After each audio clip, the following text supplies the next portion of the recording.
So how weird was that? Hi, everyone. My name is Zandra, and I am the 16-year-old that's been so honored to be up here to speak to you guys all about weird things. Yeah. I'm both very excited and so grateful to be here to speak to you all. And before I came, I had to do my research, and I had to research what the word weird is actually, what it is in the dictionary. And what what I found out was that weird is actually a homonym. A homonym is a word that is spelled the same and has the word that sounds the same and is spelled the same but has multiple meanings, such as the word stock or store or fair. I mean, you can play fair or you can go to a county fair. You can store, you can put stuff inside the store, or you can store things in a cabinet. Or you can climb up the stalk like Jack did, or be Jack the Stalker. I mean, sorry for anybody whose name is Jack. I didn't mean to put that like that, but either way, there's two different meanings. But anyways, let's talk about the word weird. So, as an adjective, we recognize the word as suggesting something that is supernatural, bizarre, strange, or uncanny. We use this when we say weird things all the time. Or as a noun, is a person's ill destiny. For example, if a person commits crimes, it will be their weird to end up in jail. So it will be their ill destiny to end up in jail. Weird as a verb is induce a sense of disbelief or alienation in someone. For example, my brother James weirded us out by eating crazy combinations of food that normal people wouldn't eat. For example, you guys know what a chicken patty is, right? Well, he eats chicken patties, but as toppings, he puts syrup, ketchup, barbecue sauce, Dorito chips, and cayenne pepper on top. And that's disgusting to me, but he loves it, so I mean, it's weird. He wears us out every day with it. But weird is actually one of my favorite words. I mean, it's not often that we find one single word that can invoke such emotions as fear, shock, or excitement, or even pride. I mean, people hear weird and they either run or move much closer. Now, I'm a person who thinks that normal is boring. I mean, what is normal, really? I'm guessing that normal is something that we are used to or that we respect or appreciate, which is all good, but if we stick to the normal in our day-to-day lives, we'll be missing out what life is really about. As a 9-year-old girl, it was normal for me to play with easy bake ovens or play with pink and white sewing machines or even go outside and roll around in the mud with my brothers. It was also normal for me to play with science kits and go around my bike and just do random stuff. But wasn't normal was for me to use the science kit as a way to develop a product that is now in stores today. Or to use my love for makeup and girly things to empower and inspire girls around the globe. As a girly girl, I loved lip gloss, I loved makeup, and I was also a cheerleader, and I played the violin, and I had an American Girl doll like every 9-year-old girl did at that time, who looked just like me. So anyways, I was a typical girly girl. I loved makeup. I loved the whole beauty industry and stuff like that. But as a 9-year-old girl, my parents were not having a full face of makeup every day, so the closest thing that I can get to makeup was lip gloss and lip balm. So I had to settle. And it was amazing. I mean, it was better than using Vaseline or a melted crayon, but if I can for the color, but if I could get my hands on a tinted lip gloss, I mean, I thought I was popping. I thought it was bomb. I thought it was everything.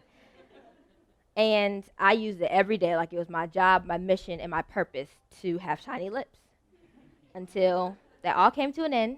One day, my dad told me no. No, he was no longer going to buy me any more lip balm, and no, he was no longer going to support my habit of buying lip balm every day. So, but the weird thing is, he said, no, I'm not going to keep buying you any more lip balm. Why don't you just make your own? And and the weird thing is, at the age of 9, I actually listened to my parents, and I did what he said. I said, yeah, I did what he said, and I made my own lip gloss, and it was amazing. So now I have this. So I'm making this lip balm, and I have a whole bunch of lip balm, and I'm so proud of me actually making something that I can use, and that is in shelves in stores and stuff like that. So now I'm making my lip balm, and I'm running around and passing it out and letting people know this creation I've been making at home. Until one day, a lady in my church gave me $1 for her lip balm, and I was like, wait a minute, she gave me money. I mean, the weird thing is, any other kid would have took that dollar and ran out to the store or went to go buy candy or some snacks or something with that $1. But I thought, if I can make $1 today, how much more can I make tomorrow? So that summer, my family and I took a trip to Boston, Massachusetts, where my mom is from, and we went down there to visit my aunt who was just recovering from brain surgery, and we had to assist with the transition. But during that time, we had some fun. We took a trip to the mall, and I came across the most amazing store, Lush. When I walked into Lush, it had everything that I love: sugar scrubs, bath bombs, lotions, and, of course, lip balm. And from that point, I knew I wanted to make everything in that store. I knew I wanted to learn how to make everything inside that store. So my mom, we went back home, and we watched soap making videos, we watched sugar scrub making videos, and I learned how to make my own. Then, now that I'm 10 years old, and I realized that now I'm 10 years old, and I feel like, well, I'm old enough now so I can go shopping for like other beauty things and try other people's stuff. And when I went to the mall to go purchase like lip gloss and lotions and perfumes and stuff like that, I realized that I wasn't able to use most of the things because of all the harmful chemicals and all the bad stuff that was in there. And I realized that I have sensitive skin. And from that point, I realized that I had a new mission. I realized that I want to create a product that filled that void for people who have sensitive skin. So I decided to learn how to make everything all natural, which helps fill the void for not only people with sensitive skin, but if it's all natural, anybody can use it. So it filled the void for everybody all over the world. And from then, I took my hobby and turned it into a business, which is actually really funny because I'm going to be traveling across the world and being paid to speak to talk about turning people's hobbies into businesses. And yeah, I thought of that at the age of 10. So that was really cool. So now I filled a new void and passed Lush. And the following year, well, that summer also, a lot happened that summer.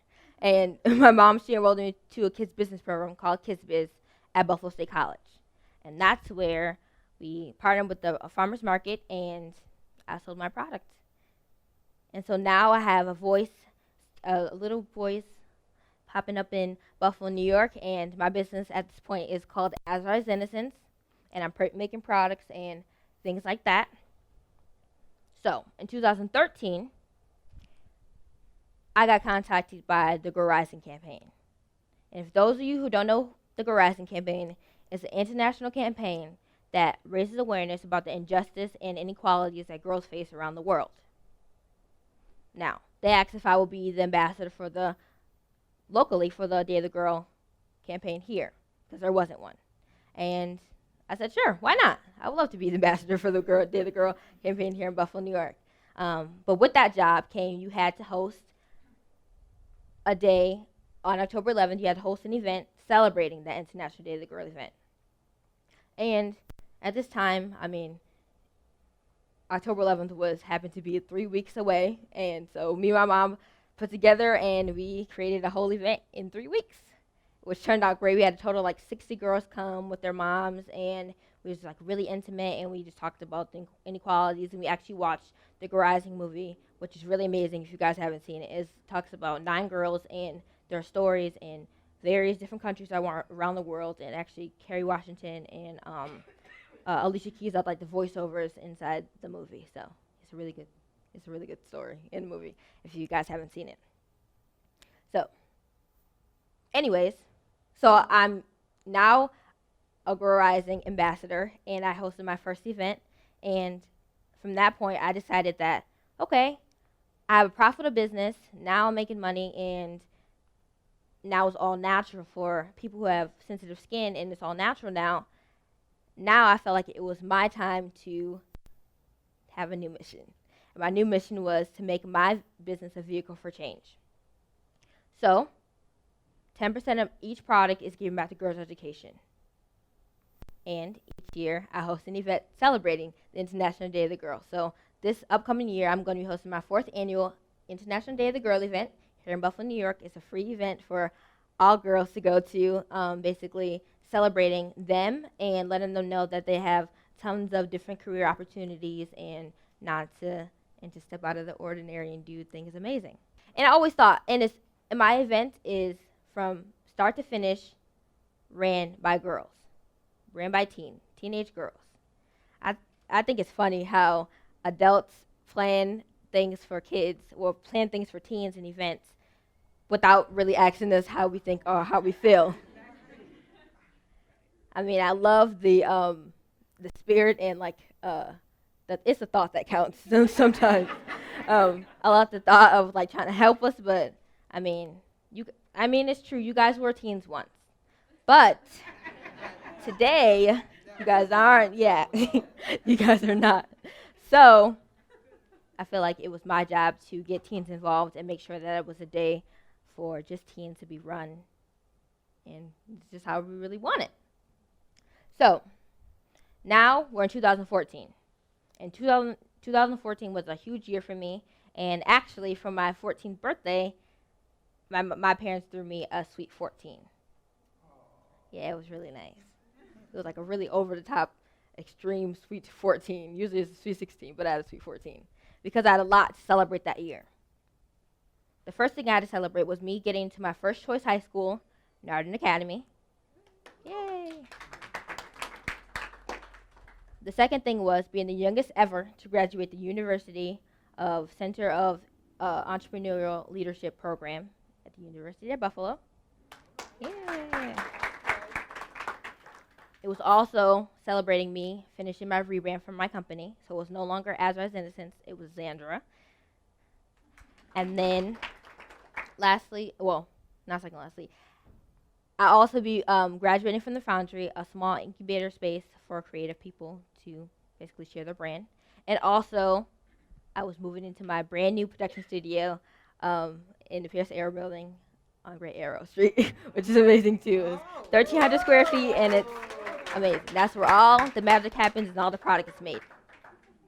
So I was celebrating a lot this year, which is really weird that I graduated from all those things at the age of 14.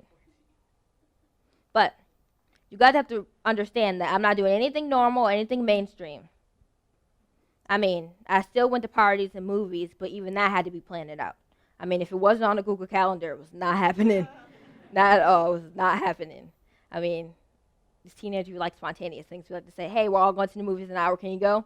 I'm just like, I would love to, but I'm getting ready to speak to 1,300 kids right now. I'll talk to you guys later. I'll try to make the next one or something.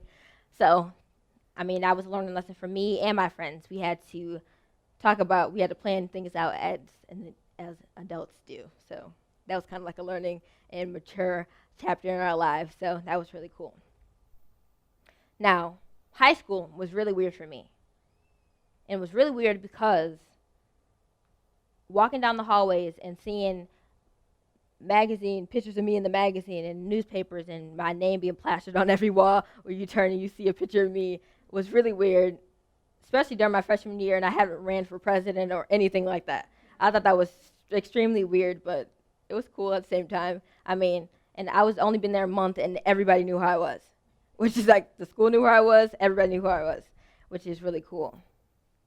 But also, it was really weird for me because I was questioned almost every day on where I was and why did I travel so much, and when I traveled, where did I go, and if I'm really speaking or if I'm just staying home and watching TV or if I'm just skipping school. So it was really weird to be questioned every day about where I was and what I did. And it's also really weird for me actually being the teacher in some classes. For my public speaking class, I was the teacher. They basically used my TED Talk as an example, and I got up and talked to them how I spoke, which is really weird because for the longest time, I had trouble speaking. Now, it's much easier for me to get up and talk in front of people. I mean, that fear is still there a little bit, but it's not as much as it was a couple years ago. But the speech part, I don't know if you guys know, but I have trouble pronouncing each word. So I went through years of speech work and stuff like that. So it was really weird for me to be up here and pronouncing each word right and all that good stuff. So that's actually really weird for me too. So,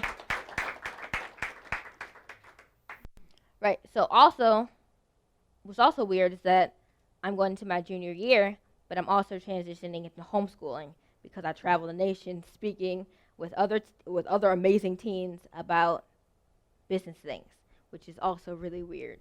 That doesn't really happen. That doesn't really happen a lot.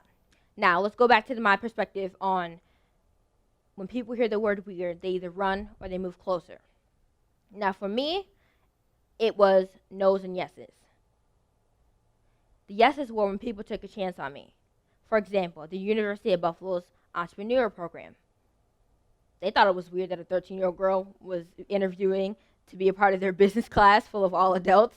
They were like, are you sure? Like, why are you, like, for the longest time we were in the meeting and, like, she didn't realize until, like, the end when I was actually the only person answering the question. It wasn't my mom. She was like, wait a minute. This is not your mom's business? I was like, no. So it took a long time for people, so it was amazing to see that the University of Buffalo's entrepreneur program took a chance on me. They leaned in and moved closer into my weird. They actually embraced it. And then there was some no's. I tried to get into local artisan markets and craft fairs, and a lot of people have told me no. Basically, because usually we turn away from things that we can't imagine or we don't see or it sounds so crazy. It was crazy for a 12-year-old or a 13-year-old to be asking to vent and share my craft. People couldn't understand that I was actually formulating a great product throughout the world and my product was good. People didn't think I was good enough. So, I mean, that was okay, but it didn't stop me. I mean, I'm here today. But that's an example of people running from my weird. Here's another story of me, of people running, but like they took a second look and they were like, yeah, we're going to push in and move closer. I'm a part of huge networks, and one of them being the Indie Business Network. And it's a huge network. You have to be like an artisan to be a part of it. And I'm in like there were huge soapers, huge artisans, and people who are really important about their craft. I mean, there's like people who have $1 million companies that are just there to support the other people who are just learning out, or there's people who are just starting out like I was and wants to know more. So you had to send an application, and Miss Donna Maria, she saw my application, but she was just like kind of weirded out if she wanted to run. But then she actually looked into it and saw my website and saw everything. And she was like, hey, I really don't understand it, but I feel like this is really cool and really new to us. So they took a chance on me. They embraced it. They embraced my weirdness. And they said, hey, I mean, if she wants to be a part of it, she can be a part of it. And I was. And from that point on, I've been going to the conferences. And actually last year, I was the speaker in Cancun, Mexico for their whole event, which is really cool. So now I can say I'm an international speaker, guys. Yeah. And another really cool thing that people took a chance on me is the 43 North. You guys know 43 North? Yes. The largest business competition in the world, right here in Buffalo, New York, which is really cool. Even though I'm not eligible to apply to run in there because I'm not 18 yet. But they still, yeah, I know, right?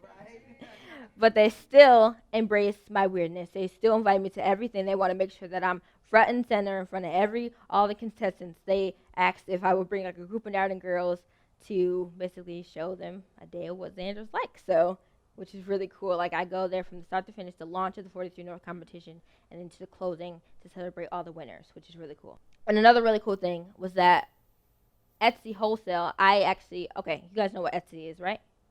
Well, I'm on Etsy, and thousands of applicants sent in all their information to be a part of the Etsy open call.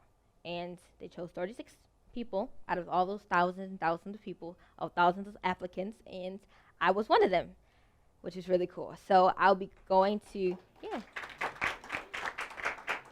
So I'll be going to Brooklyn, New York, to basically pitch my business to massive wholesalers like Walmart, not Walmart, Macy's, Whole Foods, Wegmans, and all those big mass partnerships, which is really cool. So fingers crossed I can get some wholesale accounts, some massive wholesale accounts. So Etsy, being as big as it is really weird that they took a chance on me. And it's kind of like really weird to say that all the, like Martha Stewart and all the larger campaigns took a chance on my weirdness, but things kind of like locally in Buffalo were like, I don't really know about this, which is kind of weird. But I mean, it's cool, it happens. But we as people think things that we don't practice or we don't see weird. I mean, take, for example, the NFL. Playing in the NFL is amazing. It's awesome, right? In other countries, that's weird. Playing in the NFL, they're like, what? What is, like, why is that so great? I mean, have any of you guys seen a cricket match before? Really? That is so cool. Oh, that's cool. I've never seen one before.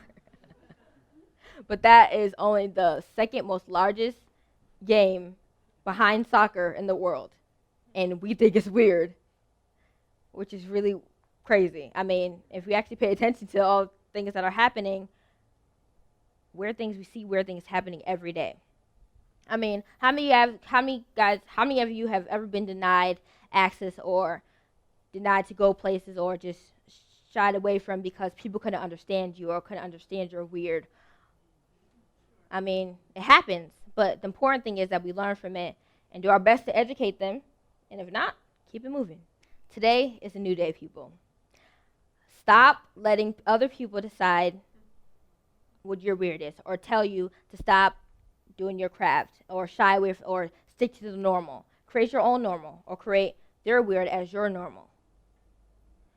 I mean, a 16-year-old running a profitable business, weird, right? No, it's not weird.